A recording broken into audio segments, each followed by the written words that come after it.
So what are you most excited for us to see in these upcoming episodes for your characters? Incredible acting. You don't even have Incredible to see writing. the real people. That's how good it is.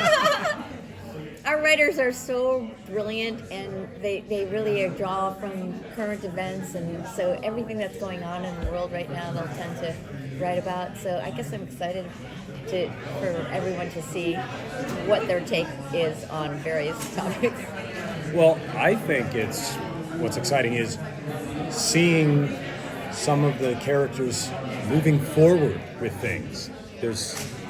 All the characters stay the same. Mm-hmm. They are the same people, but their lives, like ours, move forward. Right. And so there's some things that, I didn't know Amy was... Yeah, they get deeper and more complicated, their situations, which is nice because they're letting us... That takes you in. Yeah. Amy was with child.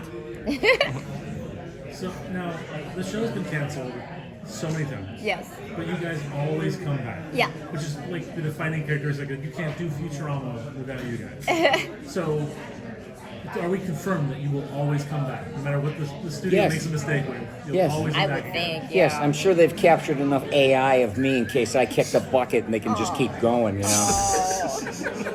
Yeah, no, we're family. Yeah. We have to stick together. Yes, we are sticking together. Yeah. Is it the conclusions, the season finale, series finale is always the best. There's so much heart in them. Yeah. And I was talking to... That's nice of you to say that because that's you want to know that a show has a beating heart underneath all the stuff going on. It connects to you. I mean, from like one of the first ones with the holophoner. Oh, I know. That was my favorite. Emotionally beautiful. And it's just, the fact that you guys can still do that every single time, there's an emotional connection with the characters. It transcends just voice acting. So, how do you guys put so much emotion in those pieces? Because it's there, I think. It's already built the writers... to our relationships, too. The writers give us so much to go on, and it's inspirational. So you bring your inspiration and your passion to work every time you go, and you can't wait to bring something to that table that makes the difference to an audience, you know? And one of the beautiful aspects of our show is that we get to record together like a radio play. So, part of what good acting is about is just working off of each other. And a lot of times if I have to be emotional, I just get my performance off of the other person. So it works out great because a lot of shows we have to record all by ourselves, which makes it much harder.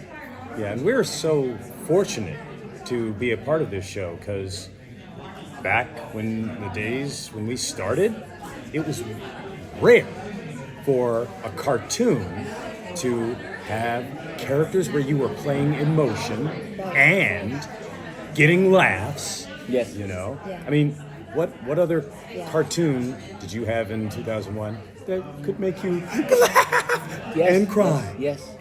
I was going to talk about that. Matt Groening one time said to us, "The Simpsons is a cartoon. Futurama is real." He said that to us. In other words, we're not cartoony in that true sense. I always wanted to perform as if you could actually know that person.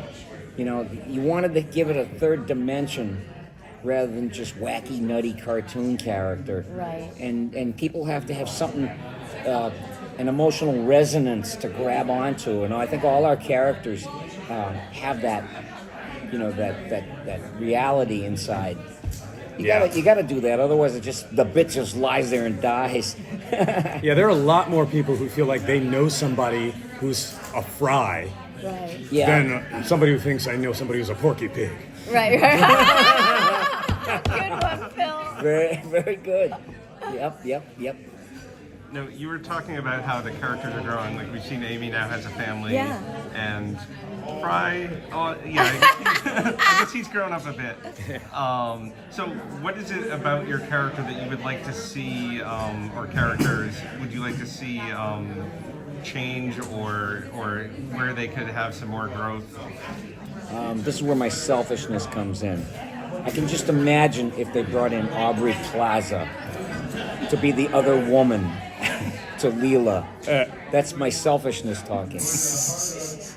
I just had a thought as you were speaking that because we've all gotten older, because we met in the 90s, Yeah. a lot of my friends and I are dealing with aging parents.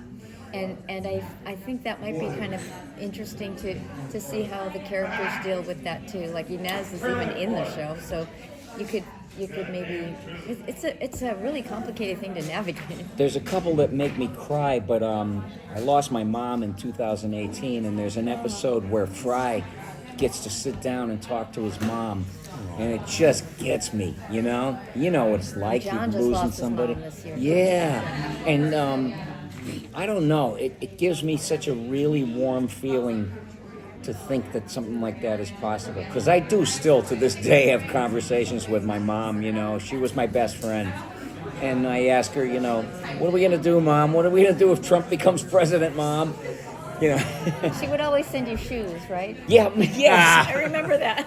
She would always send me shoes. And she would go, I got these. They're really good, And she would always leave the price tag on them. Of course. It was actually very cute. In one of the episodes they had this new season, it's your birthday. And it goes a flashback to your childhood, and your mother is once again showing that she actually was very supportive of your character. But that episode is also very fun. You guys get to live out your death. How'd you guys feel about the wackiness of that episode? We actually screened a little of it in our panel today. It was fun. Yeah. It was. Yeah, It was a I little give the horrifying, audience a too. I consider this is going to start a whole new strain of horror movies. We're going to start having birthday horror movies. So one thing the show does well is it weaves in these little bits of the characters. Like we see Hermes uses limbo during the bull rush or the buffalo rush. And so what is the little eccentricities of your character that you enjoy playing? Well, the physical stuff is less involved with us than the artists. Yeah. Like, You're I don't right. have to limbo Yeah, right. when the character limbos. But you do. There's not a sound. And I can go home and I don't have to be deliciously stupid like Zap Brannigan. Oh, he's deliciously stupid. Deliciously stupid, and he stoops to new lows of cowardice every season, or some negative quality. That's right. He's just proud of it. Well, you get to speak in rhymes, and I get to have that makeup spleesh and gleesh and like everything else they can come up with. Gleesh, zeesh. Thank you guys so much. We really appreciate Thank it. you. Thank you, It guys. was so You fun. guys are the best. Thank you. Thank Thanks. you so much. We're the Okay, luckiest. here we go.